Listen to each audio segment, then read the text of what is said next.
Hello. So we're cooking with Crazy again. I'm just going to give you some tips. So say you, like me, did not have a chance to leave your meat out to bring it to room temperature. So what I did was I put the dry seasoning and I massaged the meat. Now I'm going to put it in a Ziploc bag and then I'm going to double bag it. Putting the one zipper towards the inside of the bag so that it doesn't get into the first bag. Okay. Then I'm going to get a giant bowl. I'm going to make sure that your zipper is, no air in there. Okay. Now I'm going to get a bowl of hot water. One second.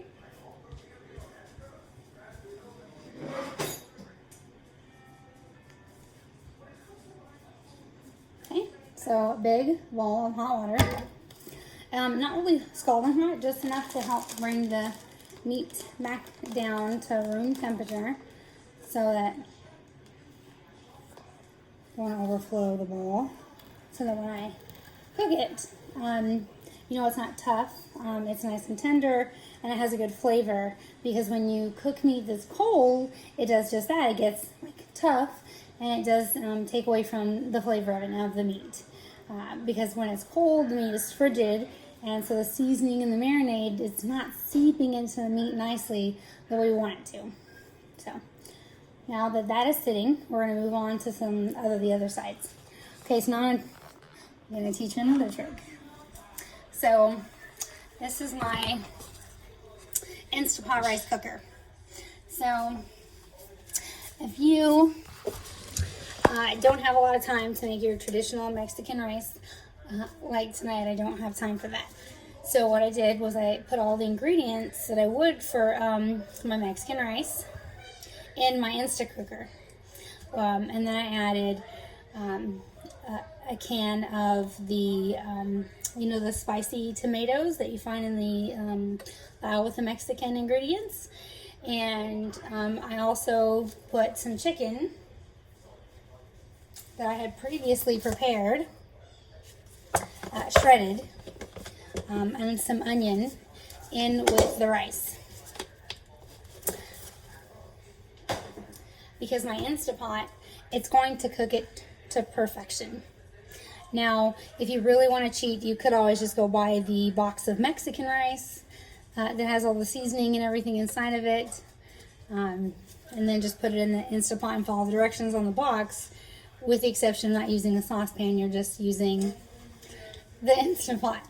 Now, as far as the seasoning for the rice, most Hispanic families, there's a little grain box in the Spanish aisle. It says arroz on it. You can't miss it. So that's the seasoning that we put in the Mexican rice. And I just literally, depending on how much rice you're going to make, I obviously didn't put the whole packet because mine's a small Instacooker. And it would come out extremely salty. So that's just, just an easy trick when you want to have Mexican rice without all the steps. But I promise it's going to come out delicious. And then another cheat step is we love those little potatoes, right? Like the red potatoes and then the teeny tiny little white potatoes.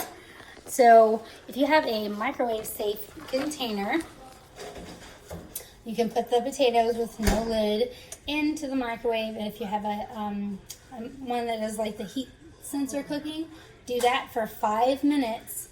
And it's not going to cook them all the way, obviously, but it's just going to cook them enough so that you don't have to wait forever for them.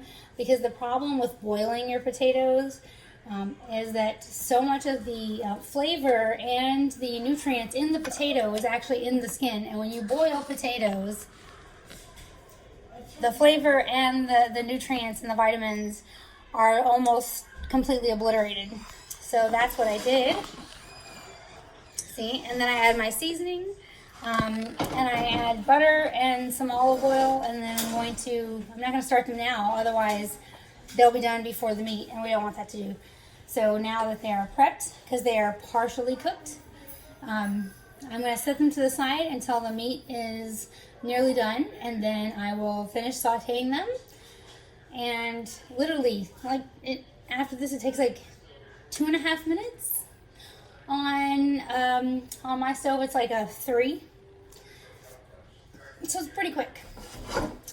And like I said, this is just some of those, quick little tricks for when you're running behind and you just want to cook a nutritious and healthy meal without like obliterating all the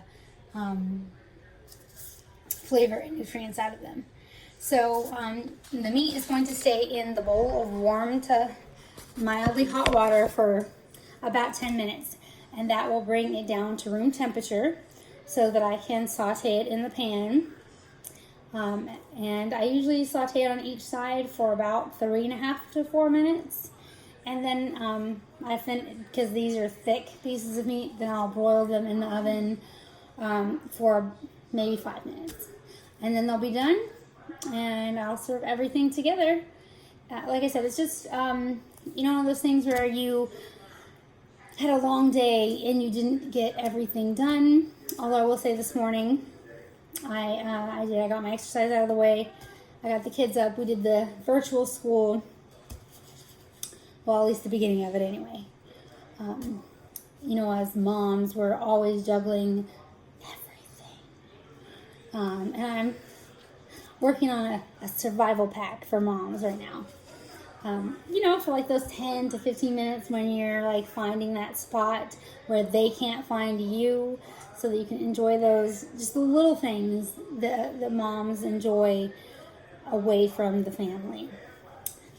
Chocolate or a magazine, things like that. Just, something special for you that you enjoy when you take those moments stolen away from your family. Just to take a deep breath and recoup your, sanity before you rush out into the house and cook every single meal and clean up every inch of the house and do this whole thing. This is Ronan. He helped me this morning a little bit. I made the breakfast and he ate it. Dad came in. He's like, "Ooh, that was really good. Is there any more?" No. Ronan cleared it out. I'm a dinosaur. He ate all of it. And then I made these little teeny tiny butt-shaped cupcakes, and I took them to my store for my employee, Angel. I said, "Hey, Angel, I brought cakes." You gotta, Angel cakes. Because, we're there all day, and you get snacky. I didn't eat them because I'm trying to watch my weight, but I wanted him to have something, to snack on, and so he knows I appreciate him. And then, of course, I made a giant bundt cake, for the house.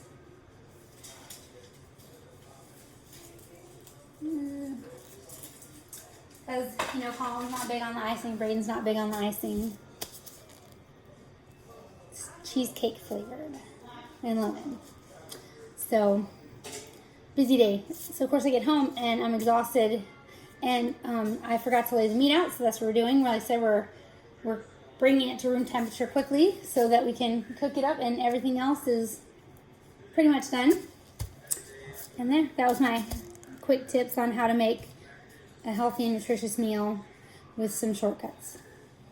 You have been cooking with Crazy.